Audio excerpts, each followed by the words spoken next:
my name's Jamie. My project is called Meija, and I guess you can call it indie rock broadly. And I just put out an album called Do Ya.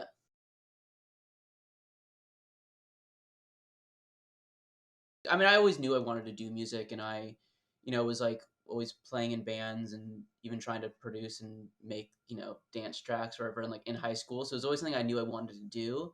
And then yeah, I mean, Echosmith, we were obviously all siblings, so we kind of like played sort of all together growing up, and then yeah, we got really started like touring and got signed when I was like 19. And so yeah, so like kind of just got thrown. My college experience was touring and being in a whole major label system and playing TV shows and all these really surreal experiences. And it was really cool. Like I mean, it was a really cool experience to be able to see some of that really young. And it was I didn't really know any better. I just was sort of just taking it in. And yeah, I think though at the same time, like I was young enough where I had the realization of like, okay, I was on the road a bunch. I didn't really have any time to like make any more music because we were just playing shows, and our schedule got so crazy that I started this realization where I'm like, I'm not really doing the thing that I want to be doing. I want to be like in the studio, making songs, writing. And here's this project that's now going and being really successful, but I'm not getting to do the thing that like I feel like I was signing up for. And so I kind of hit this point where, and again, I was young and probably naive too. I'm like, oh, who cares about like success? I'm like, I just want to go home and like jam. So I did it, and and it was quite an experience. Coming back from being in a band that was successful and doing well, and I was always really a big part of the like the writing and the production, and was the one like making all the demos, and even like on Cool Kids too, like that main pad is like my voice. And there's all these like yeah, so all these like I was like a big part of it, and then it was kind of this thing when I came off the road, I had to kind of like reintroduce myself as a writer and producer to other people because it was a band and people weren't really sure like who did what in the band. So it was kind of a couple years of me just like sort of finding my way as a writer and producer again.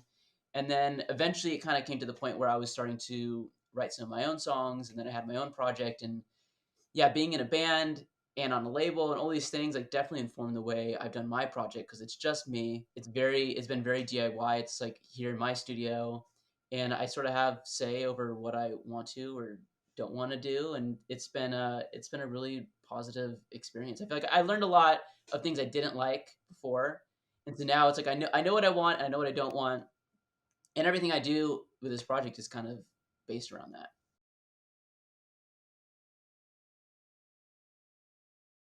Yeah, so I think because I'm still writing and producing with a lot of artists, I'm constantly collaborating. So whether that's not always for the Maya stuff, because a lot of I do tend to like write on my own time. But there are sometimes where I do bring in collaborators for that as well. But even if I'm like working with another artist, I'm producing a project, even if it's not technically related to the Maya thing, I feel like I still get something creatively out of that I then get to bring into my project. So I don't know, I like to be able to kind of jump back and forth a lot. So I'm still always collaborating, even if that's not actually like on the song itself.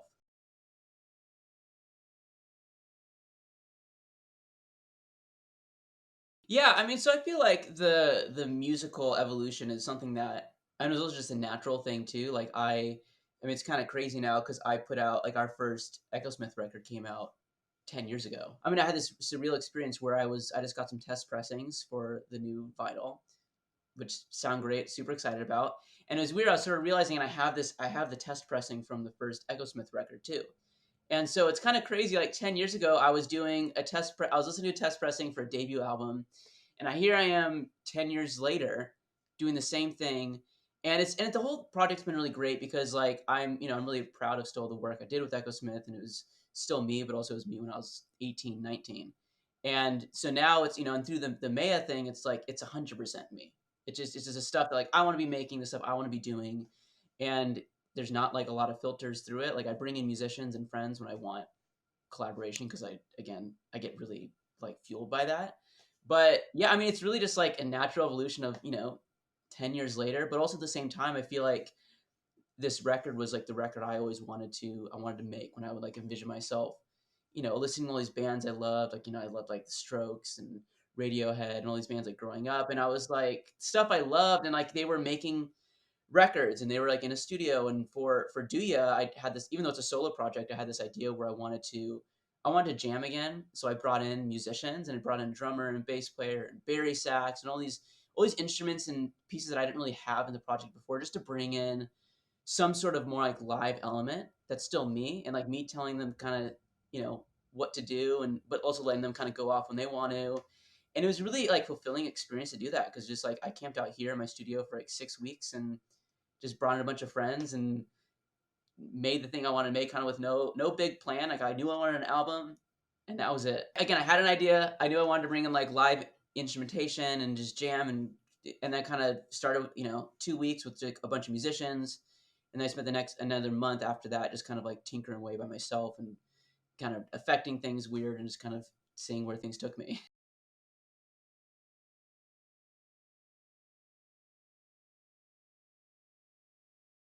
Right, yeah, and that was, it was really interesting experience, because yeah, a lot of the songs, like, I mean, honestly, at their core, a lot of the songs like can be very like existential and kind of go in. If I could have gone I could have gone a certain way musically, where it could have been like a pretty like dark folk album potentially.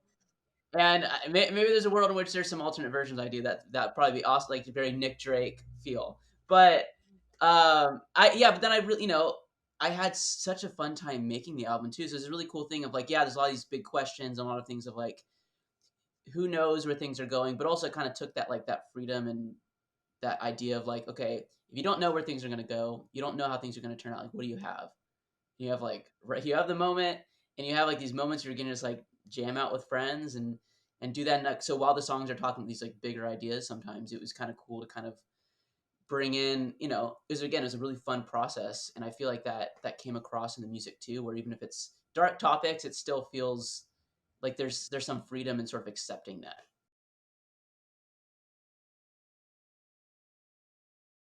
I've had that when I first started putting out the Meija project. I had a couple friends talk to me, and like they're a big compliment. Like even friends who I've known since high school, I haven't talked to in a minute. They're like, "Wow, like the new," and even with the earlier EPs too. They're like the Meija stuff, just like it just sounds like you, and it's 100% you. And that's, again, that's, I feel like I let go of a lot of like ideas if I wanted to sound and certain things, and even like vocally too. Like I've like in the past, and you know, in high school too, you're kind of trying to find your voice, and I sometimes felt like uncomfortable in like my singing voice, and then eventually kind of with all the Maya stuff, it's like me not trying. It's very conversational and borderline lazy, and I'll sit down for a lot of vocal takes. And but also that was the kind of the idea. I wanted to just feel like, okay, I'm just like saying things, and here's questions. And again, like kind of to your point of like the artist mission statement, I sort of want to do this thing with the album. To the reason I called it "Do Ya," because I love the idea of it being a question, and because I didn't want to, and that's something I never want to do as an artist. I don't want to be like, here's how things are,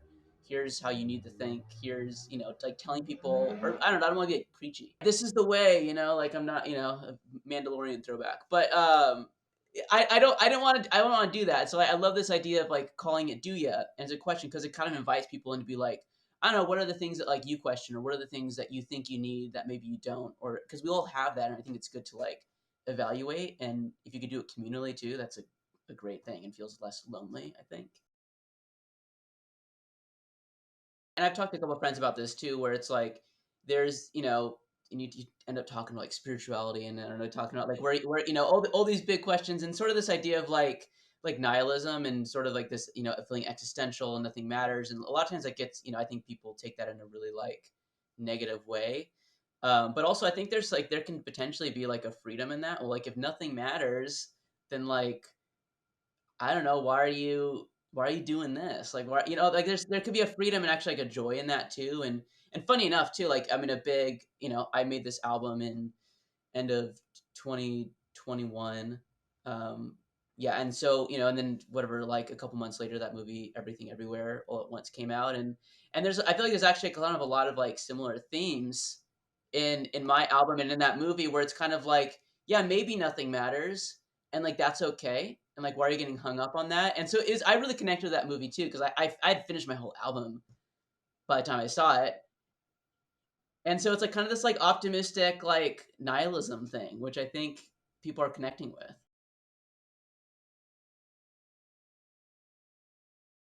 Yeah, which I love. And I, you know, when we kind of back to, you know, Echosmith experience too, like I sort of had that with I'm with Cool Kids, honestly. Like the way like I was coming at it as a writer was, when you're saying like I want to be like the cool kids, it was sort of supposed to be this like tongue in cheek thing of like the idea was supposed to kind of like fuck the cool kids was like where like I was coming from, and it was really interesting because then I started touring and people connecting with it, and people didn't really take it that way. They just took it of like, no, that feeling of like I don't feel like, which I mean the song says that, so I understand, and they're like they took a little bit more like literally and like no, like I want to be, and then it was interesting too because like well yeah like yeah I feel that way too, and we all feel that way, and it was really interesting to kind of like hear other people's perspectives on like how they took it, and I've since then I've like really appreciated that, and I think it's really cool to kind of hear people's like interpretations of what the songs mean, and I love that when people they're like, oh my gosh, like the song to me it's like,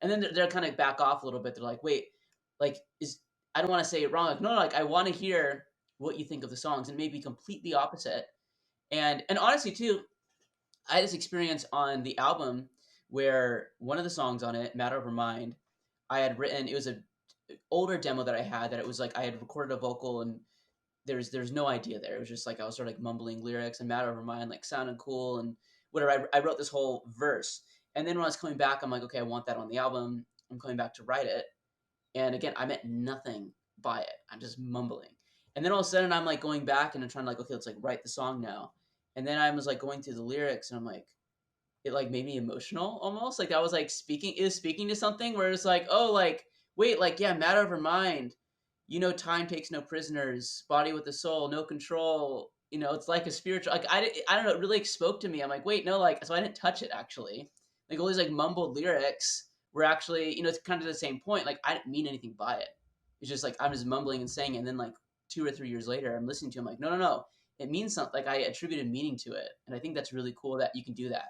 Yeah, I totally invited in, and even like as a collaborator too, like with other when I'm producing and writing with other artists, I've had that too, where it's like, I mean, with an artist I was working with recently, like I had this like old demo of an idea, which I didn't really know exactly where I want to take it, and I showed it to him, and he really connected with it, but took it in a completely different way than the way I took it. I'm like, okay, that's actually interesting because I didn't even know where to take the song, so maybe we actually like that's an interesting perspective to bring into it. So I really invite that, and I think it's really cool to get other perspectives, and I'm generally a pretty like curious person, so I'm always like really interested to see what people think.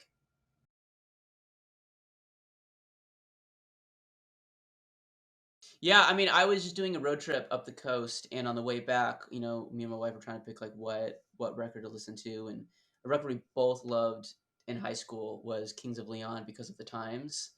And so I haven't listened to that in a while, and we were listening on the way back a couple of nights ago, and man, that record's so cool. It's like it's really raw. The songwriting's great, like a lot of cool production on it, and so that's the first thing that came to mind. Yeah, it's a great record.